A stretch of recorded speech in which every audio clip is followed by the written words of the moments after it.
ఎన్నికల్లో షర్మిల కాంగ్రెస్ పార్టీ నుంచి vote share పెరుగుతారు కదా, అంటే యాంటీ ఇన్కంబెన్స్ ఓటు తీరుతుందా లేకపోతే టీడీపీ అలయన్స్ ఓటు? ఒకటి చెప్పిన సార్, ఇప్పుడు బీజేపీ 3 ఒకటైనా అనుకోండి, ఒకటైనా suppose Christian and Muslim minority ఉంది, షర్మిలి గారు పార్టీ ప్రెసిడెంట్ లేకపోతే ఎవరికి పోతాయి? జగన్ గారికి పోతాయి. ఈమె ఉండడం వలన, వెనుక అనిల్ గారు ఉండడం వల్ల ఈజ్ ద పాపులర్ మ్యాన్. 2004 నుంచి ఆయన ఎక్కడెక్కడ ఏం వర్కౌట్ చేసిందనేది మాకు తెలుసు. తెలంగాణ ఆంధ్ర ప్రాంతంలో ఎంత పాపులరో తెలుసు. ఈరోజు షర్మిలి గారి పాదయాత్ర తెలంగాణలో అయిందంటే బికాజ్ ఆఫ్ వాళ్ళ పాత్ర బాగా అన్ని ప్లేసెస్లో. మేము ప్రాక్టికల్గా ఈ పాదయాత్రలో కూడా మేము ఉన్నాం, పోయి చూసాం మీటింగ్స్, వాళ్ళే ఆర్గనైజ్ చేశారు. తో ఆ ఓటు ప్యాటర్న్ ఏదైతుందో more than 50% Christian minority. Sharmila గారు ప్రెసిడెంట్ ఉండడం వల్ల కాంగ్రెస్ పార్టీకి వస్తుంది. అట్లే Muslim near about 50 or more than 50 Congress పార్టీకి వస్తుంది. బికాజ్ ఆఫ్ షర్మిలి క్యాంపెయిన్ వల్ల, ఆ ఒక హైప్ క్రియేట్ చేయడం వల్ల, రావడం వల్ల అదేమవుతుందంటే ఆటోమేటిక్గా తెలుగుదేశంకు benefit. Telugu Desam and BJP and Pawan Kalyan loss కాదు. కానీ షర్మిలి గారు ప్రెసిడెంట్ కాకపోతే ఆ ఓటు ప్యాటర్న్ అంతా జగన్ గారికి పోతుండే. ఇప్పుడు ఆ సర్వేలు కూడా తీశారు. తీస్తే మనకేదైతుందో బ్యాలెన్స్ చేస్తుంది ఆమె.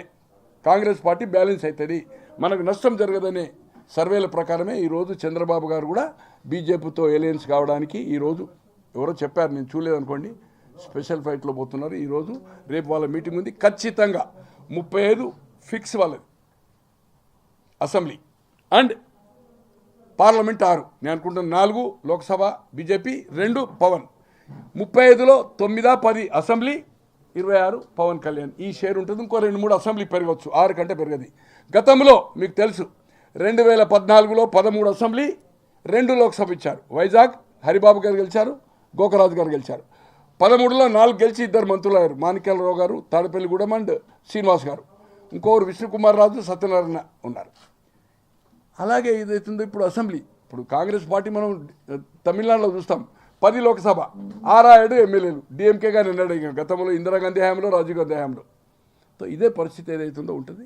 ఖచ్చితంగా కాంగ్రెస్ షర్మిలి గారు రావడం వల్ల మైనార్టీ ఓట్లు వాళ్ళు ఒకటైనా మైనార్టీని రెచ్చగొట్టినా జగన్మోహన్ రెడ్డి గారికి వేయరు. వాళ్ళకేం చేయలే కదా. కారణం ఏంటంటే ముస్లిం మైనార్టీ కానీ క్రిస్టియన్ మైనార్టీ ఆయన చేసింది 0. అందుకోసం ఏదైతుందో ఖచ్చితంగా ఉద్యోగ అవకాశాలు రాలే, పరిశ్రమలు రాలేదు. 4 లక్షల ఉద్యోగాలని ఇచ్చినాడు. సచివాలయంకు వాళ్ళే head, chief minister, home minister అన్ని వాళ్ళే. కానీ వాళ్ళ జీతం ఎంత? మినిమం వేజ్ ఎంత? 8,000 పైన, 270, 280 వచ్చింది 5,000 మాత్రమే. తో ఎవరికి ఉద్యోగం రాలే, రోడ్లు పూడ్చలే, నవరత్నాలు ఇస్తే ఏం లాభం? అట్లా రామారావు గారు ఇచ్చారు, ఓడిపోయారు. Indira Gandhi garibi auto bank nationalise చేసింది, ఓడిపోయింది.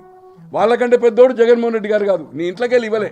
నువ్వెంత దోచుకున్నావా, నీ ఎమ్మెల్యేలు ఎంత దోచుకున్నావా అనేది ఇష్యూ. ఒకటే సింపుల్ థియరీ అండి. ఈరోజు 70 ఎమ్మెల్యేలను చేంజ్ చేస్తుందంటే ఈరోజు రోజా గారికి టికెట్ ఇవ్వడండి, రజనీ గారికి టికెట్ ఇవ్వడండి. ఇద్దరు మంత్రులు, ఇద్దరికి టికెట్ దొరకదు. టికెట్ దొరికితే డిపాజిట్ పోతారు. గుంటూరులో ఈమె డిపాజిట్ పోతుంది, నగిరిలో ఆమె డిపాజిట్ పోతుంది.